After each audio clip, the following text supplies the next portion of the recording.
হৃদরোগের বিভিন্ন এন্টিটি আছে।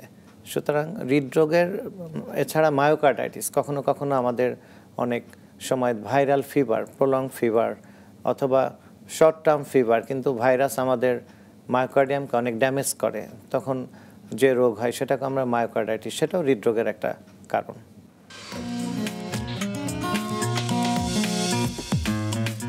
হৃদরোগের আধুনিক চিকিৎসা ও প্রতিরোধ সম্পর্কে আলোচনার পূর্বে আমরা একটু জেনে নিই যে হৃদরোগ আসলে কি, এটি কেন হয়? হৃদরোগ আসলে আমরা জানি যে আমাদের হার্ট এটা একটা মাংসপিণ্ড এবং এটা আমাদের মায়ের পেটে ইন্ট্রাউটেরাইন লাইফে এই হার্টের হৃদস্পন্দন শুরু হয় এবং যতদিন আমরা জীবিত থাকি, অর্থাৎ জীবন নিঃশেষ হওয়ার সময়ে আমাদের এই হৃদযন্ত্রের ক্রিয়া বন্ধ হয়। এই প্রতিনিয়ত হৃদযন্ত্রের কাজের ভিতরে বিভিন্ন সময় বিভিন্ন রোগে আক্রান্ত হয়। যেমন আমরা বলে থাকি অ্যাডাল্ট এজে হাইপারটেনসিভ হার্ট ডিজিজ। অনেক ছোটোবেলায় আগের দিনে যখন আমাদের অ্যাফ্লুয়েন্সি ওরকম ছিল না, আমাদের আর্থসামাজিক অবস্থা অনেক খারাপ ছিল, আমরা আন্ডার নিউট্রিশনে ছিলাম, স্লাম এরিয়াতে একটা রোগ হতো রিউমেটিক হার্ট ডিজিজ, সেখান থেকে আমাদের রিউমেটিক ভালভুলার ডিজিজ হতো।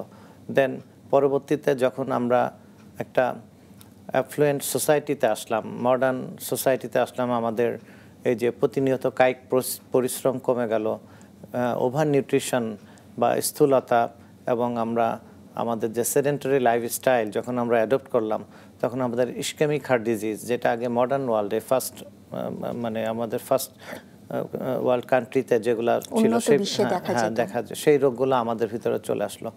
এরপরে আমাদের কার্ডিওমায়োপ্যাথি একটা রোগ, সেটাও একটা হৃদরোগের কারণ।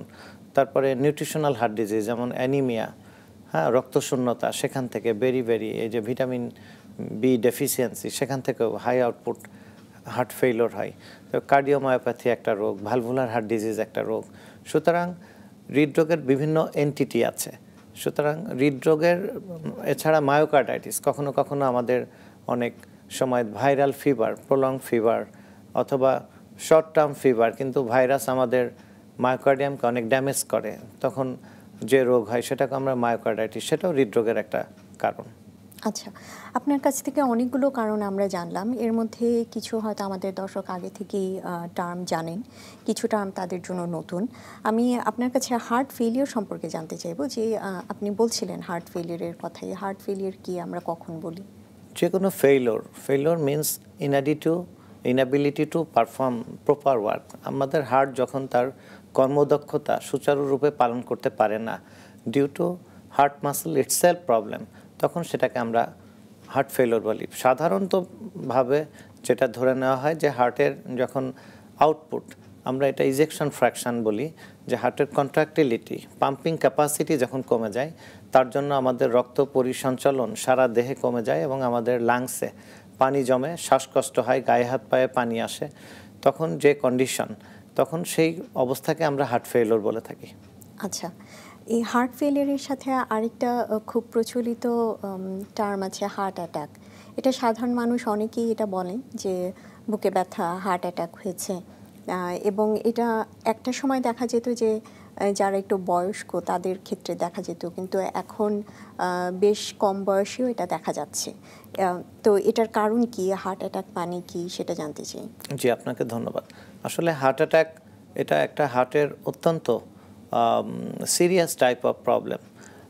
এটা ইসকেমিক হার্ট ডিজিজ থেকে সাধারণত হার্ট অ্যাটাক হয়।